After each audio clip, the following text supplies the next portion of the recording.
For those of you who do not like updated Bibles, I have here the perfect Bible for you. Now, I'm being a little bit humorous when I say that, but you do notice on the cover here of these Bibles that we have Holy Bible, King James Version, and it says on the bottom here, 1611 edition. A lot of people say they like the 1611 King James Version. They only want to use the 1611, and yet a lot of times they're using an updated version of the King James Version. This is the 1611 edition in the typeset that it originally came in, and also none of the updates that were done as far as corrections that had to be made over time or updates with spelling and that sort of thing. So we're going to look here at something that's new from Thomas Nelson Publishers that they sent to me. Thank them very much for sending this to me for review. And the one on the right here is a hardcover edition. The one on the left is a leather soft edition. So you do have some different cover options available if you're interested in this Bible. So I'm going to talk about something that I think could make this Bible better toward the end of the video, but I want to say that this is something unique, and I was joking a little bit when I said it's for people who don't like updates. Really, if you want to see what the original 1611 King James Bible looked like, this is just a wonderful Bible to have on your shelf. It's something that you can use for just reference, just to be able to show people or look at it yourself. I don't know how much people would use to just carry it around and use it. I'm sure some people would. But just as something for reference and something for beauty and something to just celebrate the heritage of the King James, I think this is really wonderful that they are making this available. They're not the first to do this, but when Thomas Nelson does something, I think they do a really good job. So we're going to start with the hardcover just to show you the outside a little bit, what that looks like, and then we'll go to the leather soft cover and show you the inside of the Bible.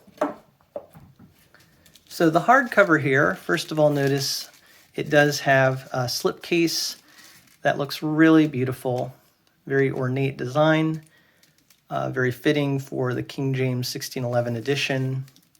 That will look wonderful on the shelf. I really do like hardcovers because you can put them on your shelf and they're really good for that purpose. They store really well. Notice here that this retails for about $35. So $35 retail, you can get that cheaper usually online. The text size, I'm going to show that when we get into the Bible. It's actually kind of small. And that's one of the issues with this Bible, but that shows you on the back here what the text size looks like. And it gives you some information here about the Bible. The slip cover, you can take that off, and this is what the hardback itself looks like. The spine does still have a nice design on it, and a very nice clean look to the cover here, the Holy Bible. It also does have a gold angle cut ribbon, one gold angle cut ribbon, and then no page gilding. And the reason is just with hardcovers, a lot of times these are the more economical editions. Sometimes they will have the gold gilt on the page edge, but in this case for the hardcover they don't. So that's a look at the outside of the hardcover. Let's look at the leather soft here.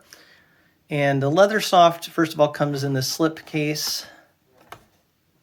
I'm not sure. I think I called that a slip case on the hardcover. This is actually a dust jacket. That's probably what I should have called that. This is the slip case, I think is what you would call this, because you could slip the Bible in and out of this. The back of this tells you that the leather soft edition, this is the black leather soft, retails for about $50. Now, it's called black, but you're going to see it actually has more color than just black. And again, they do have different cover options. You really get the same thing on the back here that you got on that hardcover on the back. But that's nice just for it to be shipped in and to be able to store it. Let's take a look at the leather soft edition. Here it is.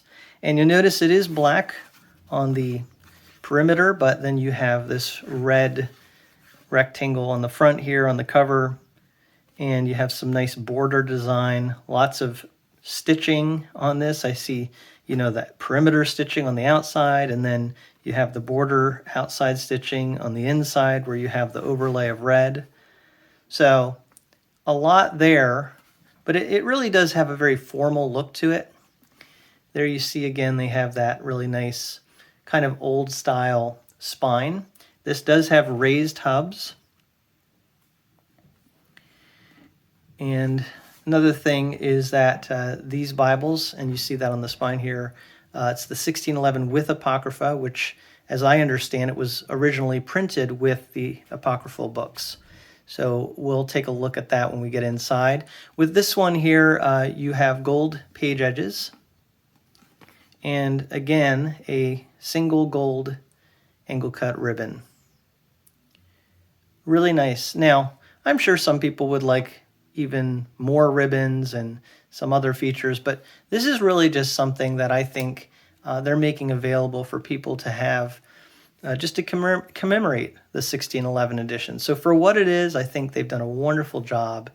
When you get inside here, it's a typical leather soft for Thomas Nelson, so just a paper paste down liner here, but it is very ornate looking, kind of going with that theme of, that old, more antiquated, I don't know if that's the word, antiquarian, something that's from the past style. And then you have not only the perimeter stitching, but a gold gilt line. And presentation page. And you've got title page,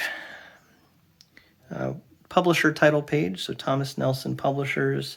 And then you begin to see the facsimile of the original King James. You have the title page here, juxtaposed to the copyright page for the Thomas Nelson edition. So it says copyright 2025. They're not obviously talking about the text itself. That is not under copyright in the United States. But in terms of this particular edition and how they have how they have printed it, this is 2025 publishing. So it's printed in India, first printing of 2025. That is a look at the original title page for the King James. And you're going to have the letter to King James from the translators. And then you also have, after that, the translators to the reader. So the translators actually did intend for the readers of the Bible to read their insight and their thoughts on Bible translation. That's something that's often missed now, and a friend of mine who I've had on my channel before, Joshua Barzon, has a wonderful little book called The Forgotten Preface, where he really goes into this preface from the King James translators. So I really encourage you to read that book. If you want to look on my channel to see my interview with him, I've had him on a couple times, but also I would encourage you to read the book about the Forgotten Preface, the translators of the King James to the reader. You can read it here. Now, the challenge of this particular Bible, first of all, is that the print is very small, and this is where the print is actually even smaller than the Bible text. So it is really small. It's clearly printed. So they did a good job for the size page that they were going for. But not only that, you have just the original typeset, and the printing that they use. Some of the letters are a little different than the way that we print things now. So themselves, it has a letter there that looks like a U, even though that is a V. And then the understood, that U there at the front of understood looks like a V, but that is a U. So that can be a little bit hard to get used to, as well as the old style English. So you can read updated typeset of this, but you can also, I'm sure, read even updated language of this preface. Another interesting thing about the front matter in this, and this is where having a facsimile is just so neat. You can see they did have a calendar here, and I believe that this is like church calendar showing the morning prayers, the evening prayers.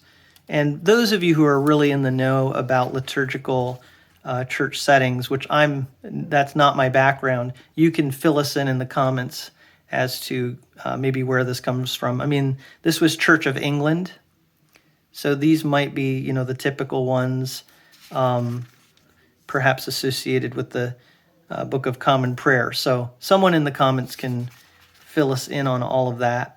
And I'm sure those of you who are in Anglican churches are very familiar with this, and this is something that you would find very useful. So that's in the front here, the calendar with prayers, and then you also have an almanac for 39 years. That's interesting. And then to find Easter forever. That's really interesting. The table and calendar expressing the order of psalms and lessons to be said at morning and evening prayer. Wow. So you got proper lessons to be read for the first lessons, both at morning and evening prayer on Sundays throughout the year, and for some also the second lessons. A little hard for me to read this, by the way, because it is in that older typeset. But that gives you a look at the front matter here. Really, really wonderful just to see how organized the prayers were, and just these helps that were at the beginning of the 1611 Bible. Then you do have a table of contents. You notice here you have the Old and New Testament. It says right up here, names in order of all the books of the Old and New Testament. But they do actually, in the middle here, have the books called Apocrypha. So Protestant Bibles today typically do not have the Apocrypha in them, but the original 1611, from what I can tell, did have the Apocrypha included there in this separate section in the middle. You have the first book of Moses, called Genesis. Beautiful design.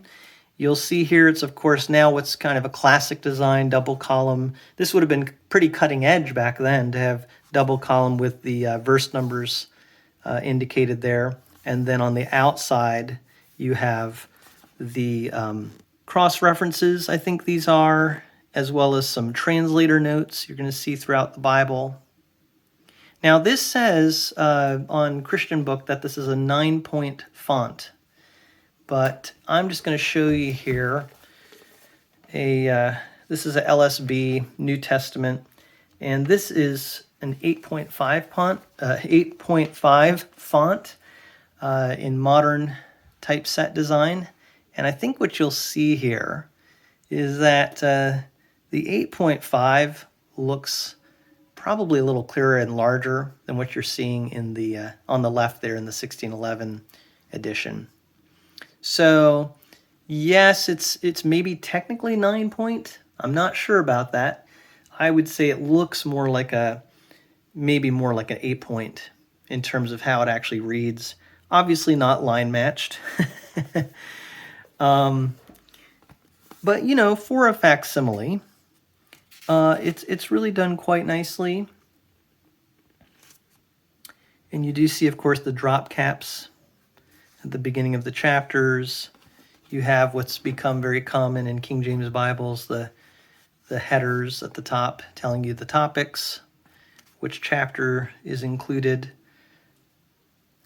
on that page. So let's get to, the middle of the Bible here. When we get into the Psalms, you see what that looks like. Chapter numbers here are in Roman numerals. So I know there are a lot of people that are going to geek out about having a facsimile like this and love this. The thing that I would say would make this better, in my opinion, has to do with the size. They decided to go with something that you can carry around, which is kind of understandable. But again, I don't think for the most part this is something people are going to carry around. I think this is something for reference and for display. So I would say it would actually be even more useful if this was larger, because this is a 8.5 by about a 5.25 page design. And they certainly make a lot of Bibles that are more like 9 by 6. I think if they could have gone with that, or even something a little larger. Remember, the original 1611 Bibles, from what I understand, were pretty large. So they were not meant to be typeset to something on this size page. So in my opinion, even though they did a great job and it is readable, I would find this a little uncomfortable to read over a long period of time. And therefore, I would say if they could make this Bible bigger, if they do like a larger print edition of this, even something more resembling the size of the original, I really think there's a market for that. Tell me what you think in the comments below. So a lot of Roman numerals you'll see in this Bible at the top there, and then for the chapters on the page. I think this is just wonderful. Now we're in the middle here, so we are seeing and it says here Apocrypha. So you've got on the left the book, on the right chapter number. And yeah, so that's a little different in the Apocrypha versus like this is the Old Testament where you have more of the topics on the header. But here you have Apocrypha, which shows you it's like they're treating the Apocrypha differently, I would say, than they treat the other biblical books, or what I would say would have been considered biblical books by many Protestants. So when you get into the New Testament, there is a title page here for that, and you see here, by the way, wow, newly translated out of the original Greek. Okay, now this was an update, actually. The 1611 was an update of, I think it was the Bishop's Bible from the 1500s. That's what I seem to recall. Correct me in the comments if I'm wrong on that. But it is an update of an existing translation. But they did such a great job. They had people from different backgrounds come together, and King James obviously commissioned that this would happen. And they produced such a good translation that it's really stood the test of time. And now you can have the 1611 edition in your hands very easily. So here's the first book of the New Testament, the Gospel according to Matthew. Similar to what we've seen throughout this Bible. And again, now that we're back in the what they would consider, I'm imagining the translators on the whole considered these to be in the canon of Scripture, that you have the Old and New Testament, and they have the topics at the top. Whereas again, in the Apocrypha, you actually have a different kind of a heading there where it specifies this is the Apocrypha. Very interesting. All right, so not a red letter text. They didn't have those back then. But I'm glad they didn't try to produce this in a red letter. If Thomas Nelson had done that, that would have been a little bit... it wouldn't have been authentic for sure, but I don't think it would have gone over well either. Maybe I'm wrong. Maybe some of you would be really happy to have an original 1611 facsimile with red letter print. All right, so we're here at the end of John, getting into Acts. Again, you're going to notice the spellings are different. Acts is spelled with an E. Apostles, you have one of those letters that in the middle of the word, it looks like an F. It's really an S, even though at the end of the word, the S looks very normal here. So it's just a different typeset that they used at that time. And again, people who know a lot about this stuff, you can put in the comments why that was done. I think it changed not long after this, or at some point, not too long after this, they did change it. It might have been in the 1700s, though, that typesetting was really changed. Anyway, this is what it looked like in 1611. You got to the Romans, the Epistle of Paul, Apostle to the Romans. Wow. Now let's go to Hebrews, because I'd like to see what did they say for the book of Hebrews. We don't actually know. Okay, and this, it's interesting. We don't know who the author was for sure because it's not specified in the book, but it does say here the Epistle of Paul, the Apostle to the Hebrews. Wow. So the 1611 did actually specify that this was the epistle. And I know that there are other King James versions that I think carried on that tradition. Interesting to see that here. So again, we don't know for sure who the author of Hebrews is. I know some of you probably have some strong opinions about that, but the book of Hebrews doesn't tell us. Typically, Paul, in all of the writings we have in the New Testament from Paul, this would be the exception for Paul not to say that he's the one writing. Anyway, you've got the general epistle of James, the first epistle, general of Peter. So yeah, we're in the general epistles. That's what this section is called. And then you've got John. And actually, yeah, here's John's epistle, Jude. I'm going to get to Jude here. Yeah, the general epistle of Jude. And then the revelation of John, St. John the Divine. And that is the book of Revelation. And then after the book of Revelation, in this Bible, you just have maybe a couple of blank sheets here and your end sheet. So that's a thorough look at the leather soft edition. The hardcover edition is going to be really the same thing. Both these Bibles internally are going to have the same contents. So everything I showed you at the beginning, you'll get that in this volume as well. So it really depends on, do you want to have something that's more of that hardback look and design, which I think a lot of people, for what kind of Bible this is and the way they're going to use it, this would be really good, again, to have it on your shelf. But then again, they do have some cover designs in leather soft that are really pretty. And if you like that soft cover feel, then you can get that.